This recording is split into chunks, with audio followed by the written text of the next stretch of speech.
मेरे प्यारे मित्रों, मैं राजनंदन प्रसाद एक बार फिर आपके सामने।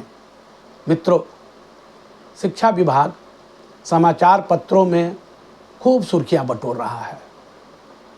अच्छी बात है, बटोरना भी चाहिए, क्योंकि एक से एक कारनामे हो रहे हैं। पिछले एक साल से जितना काम शिक्षा विभाग ने किया है, उतना शायद किसी विभाग ने सोचा भी नहीं होगा।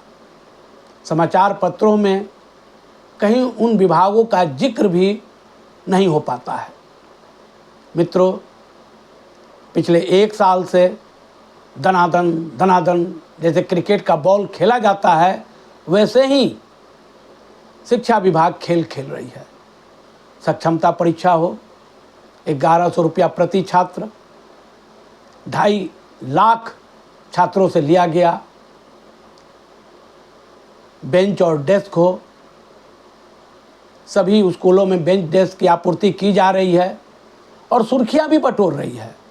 सुर्खियां ये है कि बेंच डेस्क टूट रहे हैं और एजेंसी का बिल पास।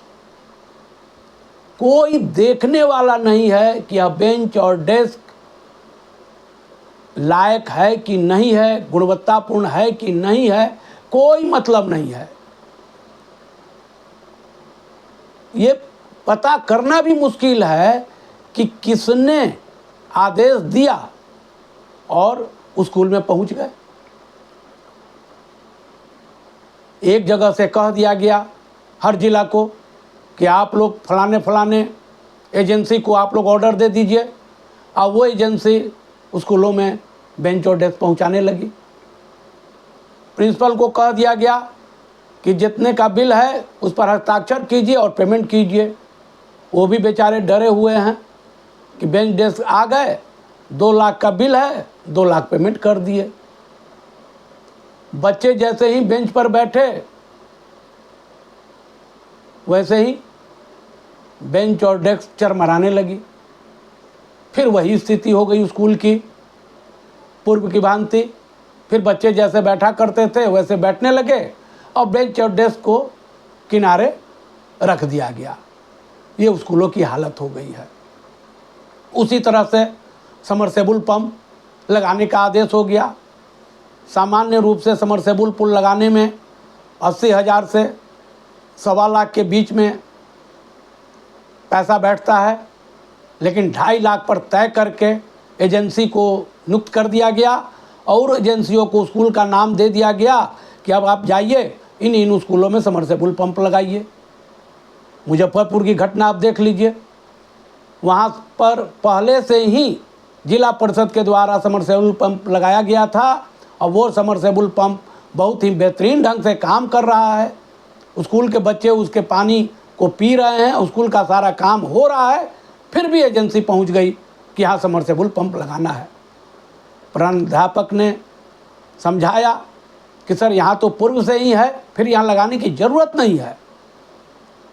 एजेंसी के ठेकेदार ने बोला कि नहीं, लगाना ज़रूरी है, आदेश मिला है। खैर, स्कूल के शिक्षक और प्रधानाध्यापक ने समझा बुझाकर वहाँ लगाने से मना कर दिया। यह मामला पटना उच्च न्यायालय तक पहुँचा हुआ है। ये स्थिति है। उसी तरह से स्कूलों में बच्चों को बैग दिया जा रहा है।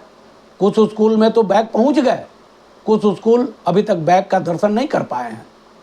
उनका भी पेमेंट, जो जानकारी मिल रही है, एजेंसी को कर दिया गया है। इसको ध्यान में रख के कि आगे वे सप्लाई करेंगे। देखना है कब तक करते हैं। शिक्षा विभाग के ऊपर सरकार का नियंत्रण है या नहीं है, ये लोगों में उत्सुकता का कारण बना हुआ है।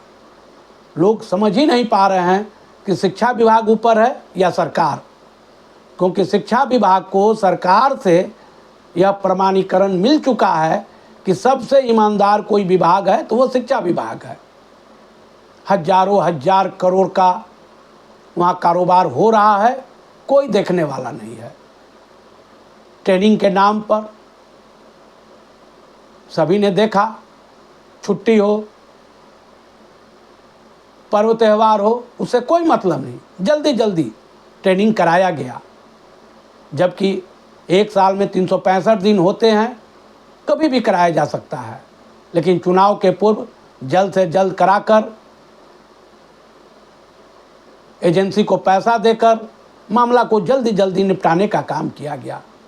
मित्रों, मैं एक बात ज़रूर कहना चाहूँगा कि आज जो कुछ भी शिक्षा विभाग में हो रहा है, आने वाले समय में जब व्यवस्था बदलेगी तो एक एक चीज़ का हिसाब वे लोग लेंगे, तब वे सब के सब धराएंगे।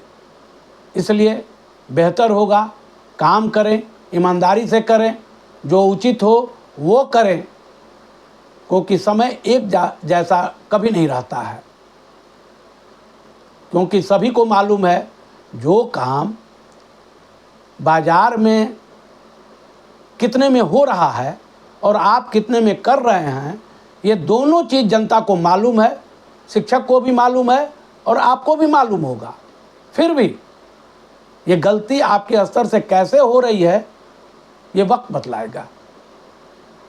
अंत में मैं राजनंदन प्रसाद आप तमाम मित्रों से कहना चाहूँगा, मेरे चैनल को सब्सक्राइब कीजिए, शेयर कीजिए। धन्यवाद, बहुत बहुत धन्यवाद। जय हिंद।